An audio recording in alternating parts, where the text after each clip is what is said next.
តែខ្ញុំចេញវីដេអូអាពីលមកខ្ញុំអត់ដែរសុំឲ្យបងជួយ share វីដេអូខ្ញុំទេតែវីដេអូនេះខ្ញុំសុំពឹងបងឲ្យជួយ share វីដេអូខ្ញុំនេះផងជាពិសេសបងដែលគាត់រស់នៅខាងខេត្តកំពង់សោមអីមានបងស្រីម្នាក់គាត់បានខមមិនមកកាន់ខ្ញុំហើយនឹងឆាតមកកាន់ខ្ញុំសុំពឹងខ្ញុំនឹងឲ្យជួយផងវីដេអូរកកូនឆ្កែគាត់ផងព្រោះអីកូនឆ្កែគាត់បានបាត់ពី2ថ្ងៃហើយខ្ញុំក៏សម្រេចចិត្តថាជួយគាត់ទៅព្រោះអីស្ដាប់មើលទៅកូនឆ្កែនឹងជីវិតរៀងកំសត់ដែរត្រូវម៉ែស្លាប់ចោលទាំងដែលខ្លួនឯងទៅមិនកើតមកបានពី2ថ្ងៃហើយក៏បានបងស្រីមានចិត្តអាណិតខំយកមកចិញ្ចឹមជិះយកមកតាំងពីព្រៃវែងរហូតដល់កំពង់សោមយកមកចិញ្ចឹមមិនទាន់បានប្រហែលថ្ងៃផងឥឡូវត្រូវគេលួចយកទៅបានបីគាត់ខំដើរសួរអ្នកចិត្តខាងណាក៏គេអត់ដឹងដែរហើយដើមហេតុដំបូងឡើយនឹងគាត់ប្រាប់ខ្ញុំថារាល់ដងគាត់អត់ដែរប្រហែសបើកទ្វារលបងផ្ទះចោលទេហើយចៃដនអីអ្នកដែលនៅក្បែរបន្ទប់គាត់នឹងទៅបើកទ្វារលបងទៅក៏ភ្លេចបិទវិញបានពេលនឹងកូនឆ្កែវារត់ទៅលេងខាងក្រៅទៅក៏ត្រូវអ្នកធ្វើដំណើរតាមផ្លូវចាប់យកទៅហើយអាពេលបាត់ទៅនឹងគឺថាបងស្រីគាត់ព្យាយាមដើរសួរអ្នកចិត្តខាងហើយនឹងព្យាយាមដើររើ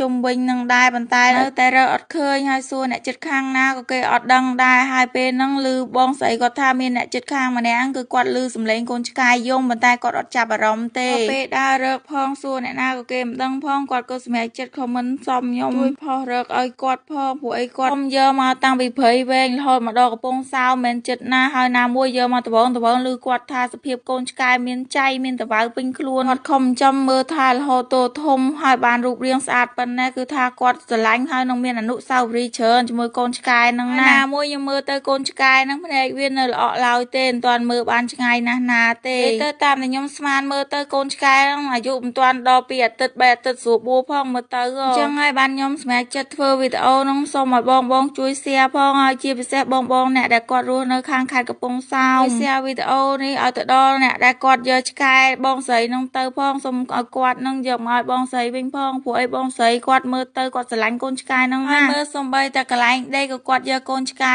នឹងមកដែរអញ្ចឹងបញ្ជាក់ថាគាត់ស្រឡាញ់កូនឆ្កែប្រៀបដូចជាកូនជាចៅគាត់ម្នាក់ដែរហើយបើបាត់ទៅសួរថាចិត្តយើងជាអ្នកចិញ្ចឹមវាចិត្តបានអត់អញ្ចឹងបានខ្ញុំសុកចិត្តធ្វើវីដេអូនឹងសនំពរឲ្យបងជួយគាត់ផងហើយបើសិនជាបងបានឃើញកូនឆ្កែមានរូបរាងដូចក្នុងវីដេអូនឹងអីសូមបងជួយតាក់ទងទៅកាន់គាត់ផងហើយ Facebook គាត់ខ្ញុំបានដាក់នៅខាងដើមវីដេអូនឹងឯងហើយខ្ញុំក៏អត់មានអីជួយបងស្រីច្រើនដែរមានតែធ្វើវីដេអូផុសឲ្យបងបានតែប៉ុណ្្នឹងទេសង្ឃឹមថាបងនឹងឆាប់រើវាឃើញឆាប់